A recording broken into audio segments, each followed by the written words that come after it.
Alam naman na natin na natalo ang Nazi sa digmaan at sumuko sila noong 1945. Pero paano kaya kung nanalo sila? Ano ba talaga ang balak o plano ni Hitler? Sa video na ito yan ang ating aalamin. Pero teka, bago natin pag-usapan yan, ay balikan muna natin sandali ang mga nangyari para naman may ideya ka kahit papaano. Sa totoo lang sa unang mga taon ng digmaan, sunod-sunod at mabilis ang tagumpay ng Germany. Nasakop nila ang Poland, pagkatapos naman ay sinalakay ng German military ang Denmark, Norway, Netherlands, Belgium at France. At sa loob lamang ng maikling panahon, naging pinakamalakas na military power sa malaking bahagi ng Europe ang Nazi Germany. Pero sa katunayan sa France talaga nag-ugat ang lahat. Pero bakit naman? May napakamahalagang nangyari kasi noong May ng 1940. Noong mga panahong ito ay mabilis na bumagsak ang depensa ng France. Kaya naman nakalusot ang German forces sa ilang mga lugar. At hindi ito inaasahan ng Allied commanders kaya ang resulta ay napilitang umatras ang British at French troops. Dahil dito libu-libong British soldiers ang naipit sa paligid ng Dunkirk, isang coastal city ito sa hilagang France. Nasa likod nila ang German military habang nasa harap naman nila ang English Channel. Ibig sabihin halos wala na silang matakbuhan. Kapag hindi sila nailikas agad, maaring mawala ng Britain ng napakaraming trained soldiers sa isang iglap. At dito na nga nagsimula ang Operation Dynamo. Gumamit ang Britain ng naval ships at maraming maliliit na civilian vessels upang dalhin pabalik sa Britain ng mga sundalong naipit sa Dunkirk. Mahigit 300,000 Allied troops ang nailikas bago tuluyang bumagsak ang lugar. At habang nangyayari ito, mayroon ding seryosong debate sa loob mismo ng British government. Si Winston Churchill ay bago pa lamang na Prime Minister noon. Pero may ilang opisyal na sa British government, kabilang si Lord Halifax, na gustong pag-usapan kung posible pang makipagkasundo sa Germany sa tulong ng Italy. Pero sa huli, pinili pa rin ng Britain na huwag sumuko at ipagpatuloy pa rin ang laban. Napakahalaga ng desisyong yun. Pero bakit? Dahil kung umatras ang Britain sa digmaan noong 1940, halos mawawalan na ng malaking kalaban ng Germany sa Western Europe. At kapag nangyari yon, ay mawawalan din ng United States ng mahalagang lugar na magagamit nila para mag-ipon ng sundalo, eroplano at armas bago salakayin ng Nazi-controlled Europe. At buti na lang talaga ay hindi sumuko ang Britain. Kaya pagkatapos bumagsak ang France, hindi pa tapos dahil may problema pa ang Germany. Yun ay paano nila pipilitin na sumuko na rin ang Britain sa digmaan. Pero sadyang palaban ang Britanya. At dahil tuloy-tuloy pa din ng sagupaan, ay dito na nagsimula ang Battle of Britain. Noong kalagitnaan ng 1940, halos araw-araw na naglalaban sa himpapawid ang mga eroplanong pandigma ng Germany at Britain. Ang German Air Force ay tinatawag na Luftwaffe, habang ang sa Britain naman ay Royal Air Force o RAF. Binomba ng Germany ang airfields, radar facilities, factories at iba pang importanteng target ng Britanya. Sobrang hirap ng sitwasyon para sa mga British pilot dahil halos araw-araw silang lumilipad para harapin ang mga eroplanong German, kaya naman marami ang namatay at napagod na. Marami ring eroplano ang nawala habang nagpapatuloy ang labanan. Pero may malaking advantage pa din ng Britain. Mayroon itong radar network at isang maayos na system para mabilis malaman kung saan papasok ang German aircraft. Dahil dito, hindi kailangang palaging nasa ere ang lahat ng British fighters. Maaring ipadala lamang ang mga eroplano kung saan sila pinakakailangan. At ang matindi pa ay hindi nagawang sirain ng Luftwaffe ng Germany ang RAF. At dahil hindi nakuha ng Germany ang kontrol sa himpapawid, naging napakahirap para sa kanila na salakayin pa ang Britain. At kahit makontrol pa nila ang himpapawid, kailangan pa rin nilang harapin ang napakalakas na Royal Navy ng Britain sa dagat. At dahil nanatiling matatag sa digmaan ng Britain, walang magawa si Hitler. At heto pa ang napakalaking kamalian ng Germany. Hindi na nga nila matalo ang Britain ay gumawa pa sila ng isa pang napakalaking kapalpakan. Noong June ng 1941, sinalakay ng Nazi Germany ang Soviet Union at tinawag itong Operation Barbarossa. Napakalaki ng invasion. Milyon-milyong Axis soldiers ang sumalakay sa malawak na teritoryo ng Soviet Union. Sa unang mga buwan, napakalaki ng naging tagumpay ng Germany. Maraming Soviet units ang napaligiran, maraming sundalo ang nabihag at mabilis na umabante ang German forces papasok sa Soviet territory. Isa sa pangunahing target nila ay ang Moscow, ang kapital ng Soviet Union. Noong October ng 1941, inilunsad ng Germany ang Operation Typhoon, malaking opensiba ito patungo sa Moscow. At habang papalapit na ang German forces sa Moscow, lalo ring humirap ang kanilang sitwasyon. Napakalayo na kasi nila sa pinanggagalingan ng kanilang supplies, kaya mas matagal bago makarating ang pagkain, gasolina, bala at mga piyesa para sa kanilang mga sasakyan at armas. At pagkatapos ay dumating pa ang matinding lamig. At sa totoo lang, hindi lang dahil sa matinding lamig kaya nabigo ang Germany. Pagod na rin kasi talaga ang maraming German soldiers, kulang at mabagal pang dating ng supplies at patuloy pang lumalakas ang paglaban ng Soviet forces. Gayunpaman, bagamat napakahirap na ng sitwasyon ng mga German, ay nakalapit pa rin sila ng husto. Pagsapit ng November, may German armored units na umabot ng humigit kumulang 12 miles mula sa Moscow. Pero hindi nila nakuha ang lungsod. Noong early December, nagsimula ang malaking Soviet counterattack. Unti-unting napaatras ang German forces mula sa paligid ng Moscow. Dito na nagsimulang makita ni Hitler ang isang napakalaking problema. Hindi niya nagawang pabagsakin agad ang Soviet Union. Ibig sabihin, haharap ngayon ang Germany sa isang napakalaking digmaan sa silangan habang patuloy na lumalaban ang Britain sa kanluran. Sa makatuwid, napapalibutan na sila ng mga kalaban. At ilang araw lamang matapos magsimula ang Soviet counter-offensive, mas lumaki pa ang problema ng Germany. Pero bakit? Noong December 7, 1941, sinalakay ng Japan ang American Naval Base sa Pearl Harbor, Hawaii. At kinabukasan, nagdeklara ng digmaan ng United States laban sa Japan. At noong December 11, si Hitler mismo ang nagdeklara ng digmaan laban sa United States. Pero bakit ito ginawa ni Hitler? Naniwala kasi siya na magiging mas busy ang United States sa Pacific. Umaasa rin siyang dahil magkalaban na ang Amerika at Japan, mas mahihirapan ang US na ituon ang buong lakas nito laban sa Germany. Pero tila nagkamali dito si Hitler. Napakalaking pagbabago nito. Dahil ngayon sabay-sabay ng kalaban ng Nazi Germany, ang Britain, Soviet Union at United States.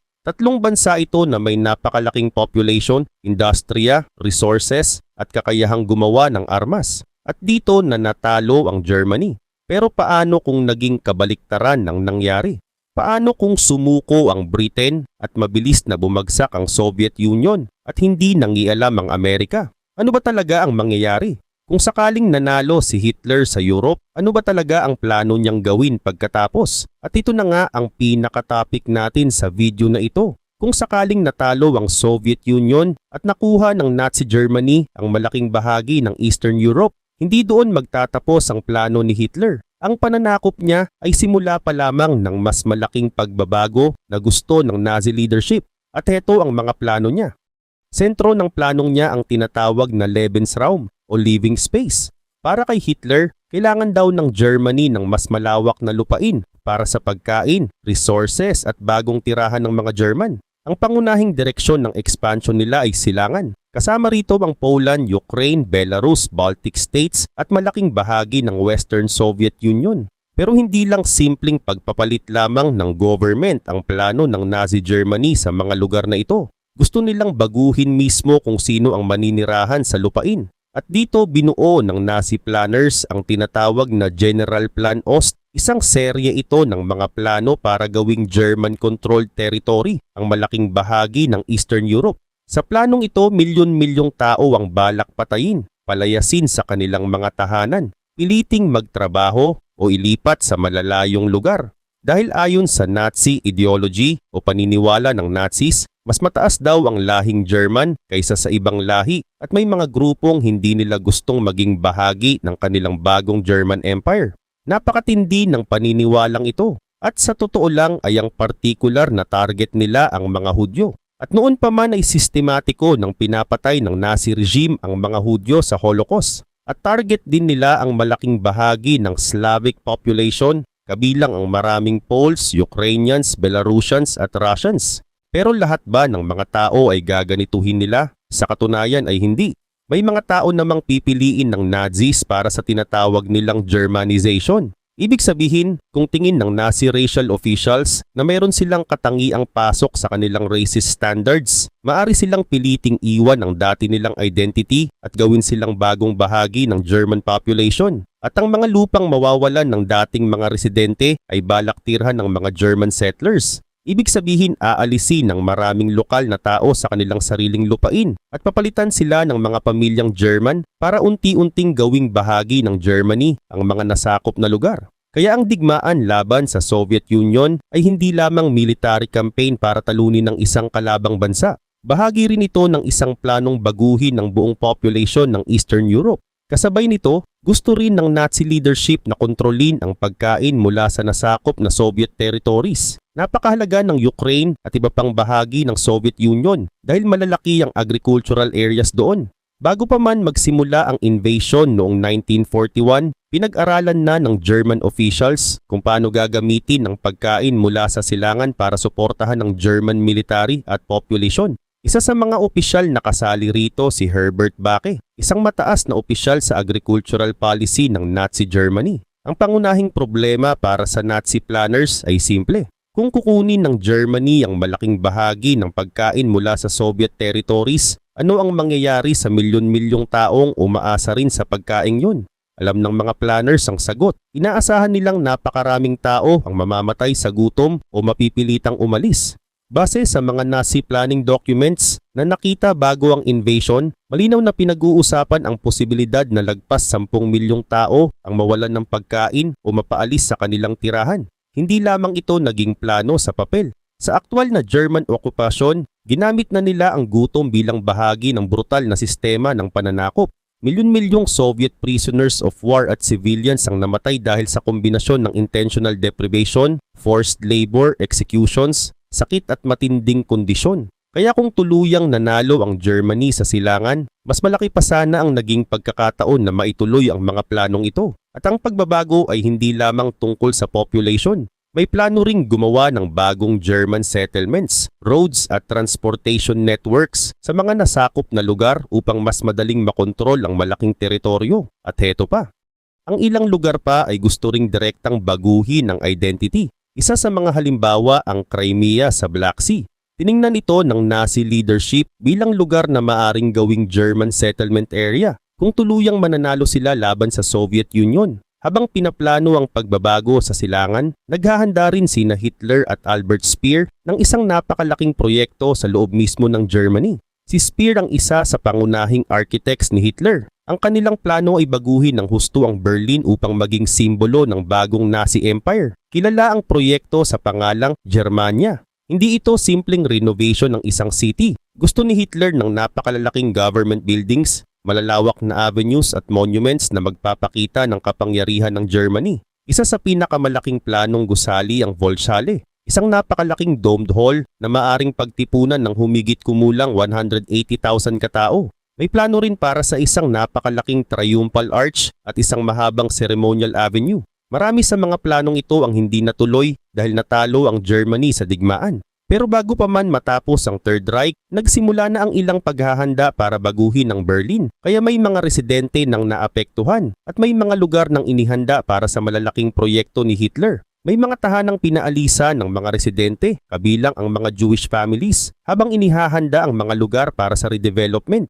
Ipinapakita ng Germania kung ano ang gusto ni Hitler na maging itsura ng kanyang bagong Germany. Isang bansang umiikot sa kapangyarihan ng state at sa imahe ng Nazi leadership.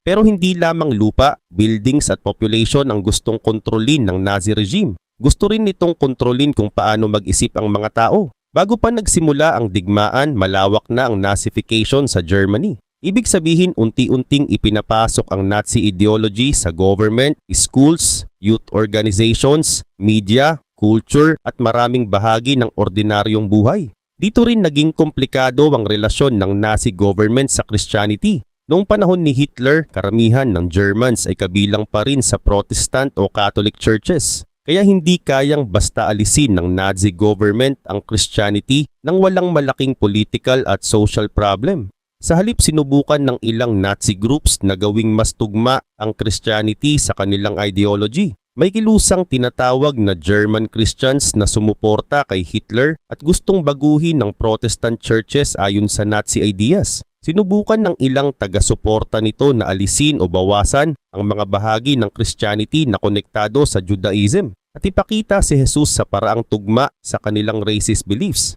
Pero hindi iisa ang naging kilos ng mga Christian churches. May mga church leaders at ordinaryong Christians na nakipagtulungan o umayon sa regime. May iba namang tumutol sa pakikialam ng Nazi government sa simbahan. Nabuo halimbawa ang Confessing Church, isang Protestant movement ito na tumutol sa pagtatangka ng Nazi-backed groups na kontrolin ng Protestant churches. Hindi rin pare-pareho ang pananaw ng mga pangunahing Nazi leaders tungkol sa relihiyon. Ang ilan ay handang gamitin ng Christianity kung makatutulong ito sa political control. Ang iba tulad ng Nazi ideolog na si Alfred Rosenberg ay mas lantad ang pagkontra sa tradisyonal na Christianity at gusto niya itong palitan ng mga ideyang nakasentro sa race, blood at German nationalism. Kaya mahirap sabihin na mayroon ng isang malinaw at iisang official plan na tuluyang alisin agad ang Christianity sa buong Germany. Pero malinaw na hindi pinapayagan ng Nazi state ang anumang religious organization na magiging seryosong kalaban ng government. At ang mga religious group na tumangging sumunod sa ilang utos ng regime ay maaring usigin.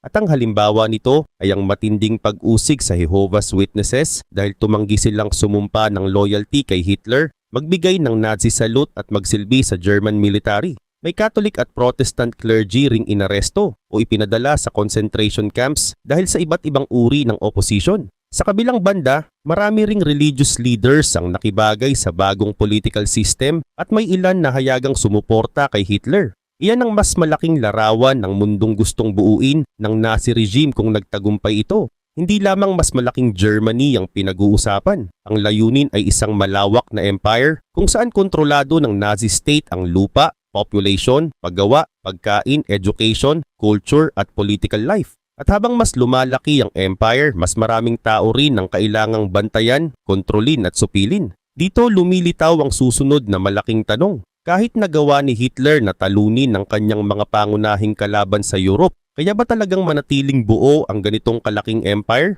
Ang unang magiging problema niya dito ay ang economy. Bago pa magsimula ang digmaan, napakalaki na ng ginagastos ng Nazi Germany sa paggawa ng tanks, eroplano, armas at iba pang kagamitan para sa military. Gumamit ang government ng iba't ibang paraan para punduhan ang mabilis na pagpapalakas ng military, kabilang ang tinatawag na MEFO bills. Para itong pangakong magbabayad ang government sa hinaharap.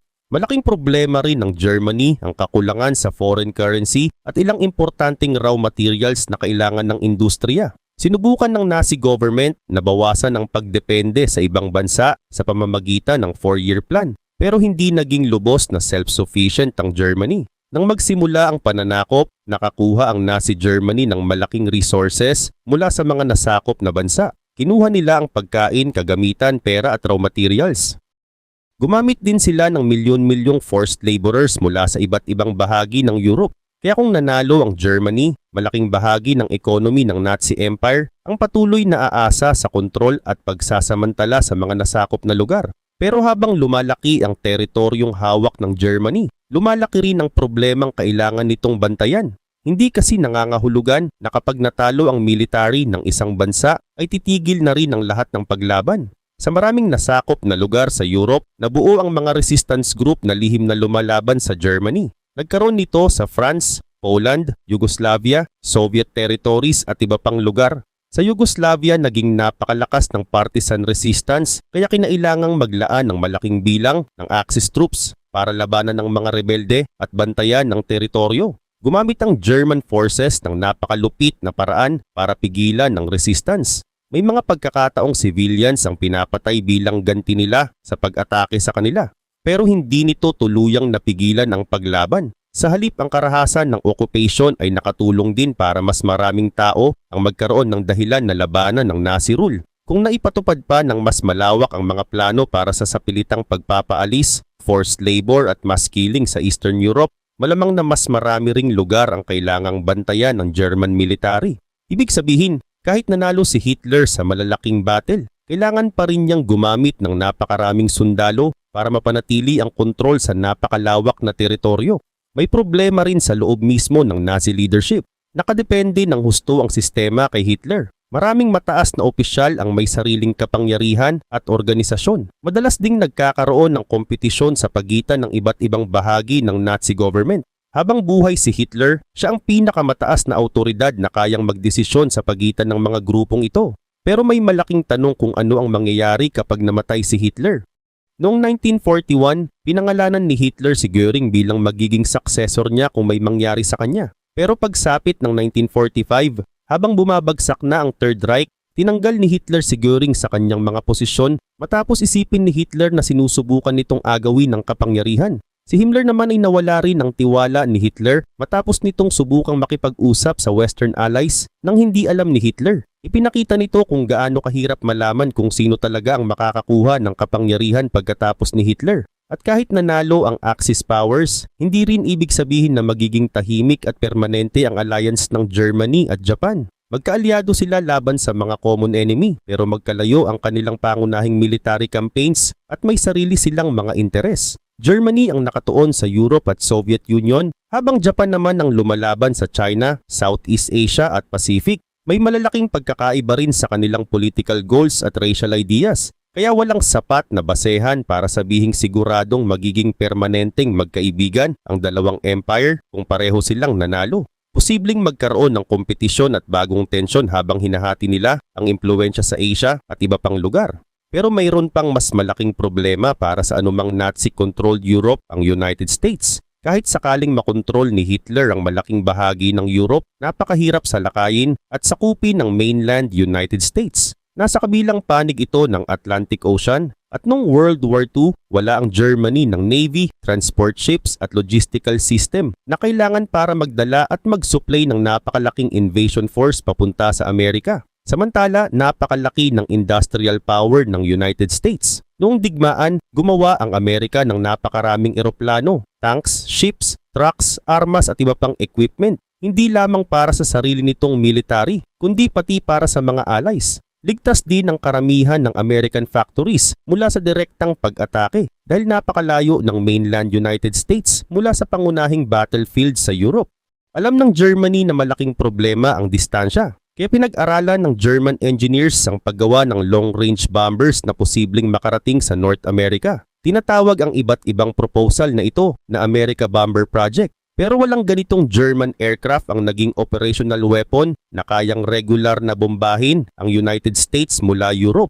May advanced rocket technology din ng Germany. Ang V2 rocket ang unang long-range guided ballistic missile na ginamit sa digmaan. Pero hindi rin ito kayang tumawid sa Atlantic. May mas malalayong rocket concepts na pinag-aralan pero hindi sila naging operational intercontinental weapons bago matapos ang digmaan. Kaya kahit makontrol ng Germany ang Europe, hindi ibig sabihin na kaya nitong sakupin ng Amerika. Mas makatwirang posibilidad ay magkaroon ng mahabang tensyon sa pagitan ng isang Nazi-controlled Europe at United States. Parang Cold War pero ibang kalaban ang kaharap ng Amerika. Parehong panig ang maaring magparami ng military, gumawa ng mas advanced na eroplano, submarines, missiles at iba pang armas habang naghahanda sa posibilidad ng panibagong digmaan. At may isang technology na maaring tuluyang magbago sa balance of power, ang atomic bomb. Noong 1938 sa Berlin, natuklasan nina Otto Hahn at Fritz Strassmann ang resulta ng experiment na kalaunan ay naipaliwanag bilang nuclear fission nina Lise Meitner at Otto Frisch. Ang nuclear fission ay paghahati ng nucleus ng atom na maaaring maglabas ng napakalaking energy. Nagkaroon din ng German Nuclear Research Program noong digmaan pero hindi nakagawa ang Nazi Germany ng atomic bomb. Hindi rin umabot ang kanilang nuclear program sa laki, resources at industrial effort ng Manhattan Project ng United States. Ang Manhattan Project ang napakalaking secret program na ginamit ng Amerika kasama ang Britain at Canada para gumawa ng atomic bomb. Noong 1945, matagumpay na nasubukan ng United States ang unang nuclear weapon at ginamit kalaunan ang atomic bombs laban sa Hiroshima at Nagasaki sa Japan. Kung maagang nanalo ang Germany sa Europe bago pa direktang pumasok ang United States sa European War, hindi natin masasabi kung magkakaroon agad ng dahilan ng Amerika na gamitin ang atomic bomb laban sa Germany. Pero kung nagpatuloy ang direktang digmaan ng Amerika at Nazi Germany hanggang maging available ang atomic bomb, magiging isa itong napakalaking military advantage ng United States. Hindi rin ibig sabihin na mananatiling Amerika lamang ang may nuclear weapon magpakailanman. Kung nabuhay ng mas matagal ang Nazi regime at naglaan ito ng sapat na resources sa nuclear research, posible ring subukan itong gumawa ng sariling bomba. Hindi natin malalaman kung gaano katagal iyon o kung magtatagumpay ito. Kaya ang mundong lilitaw pagkatapos ng isang Nazi victory sa Europe ay malamang na hindi tahimik na mundong kontrolado ni Hitler. Mas posible itong maging mundong puno pa rin ng resistance, matinding military spending, political struggle at tensyon sa pagitan ng malalaking powers. At dito natin masasagot ang pangunahing tanong, posible bang naging ibang-iba ang World War II kung nagbago ang ilang importanteng desisyon at battle? Oo, may mga pagkakataon noong unang bahagi ng digmaan na hindi pa tiyak ang magiging resulta, pero ibang usapan ang pagkontrol sa buong mundo. Kahit nakontrol ni Hitler ang malaking bahagi ng Europe, napakalaking hamon pa rin ang pagpapanatili sa nasakop na population, pagpapatakbo ng economy, pagharap sa resistance, paglipat ng kapangyarihan pagkatapos niyang mawala, at pagharap sa isang napakalakas at ligtas na United States sa kabilang panig ng Atlantic.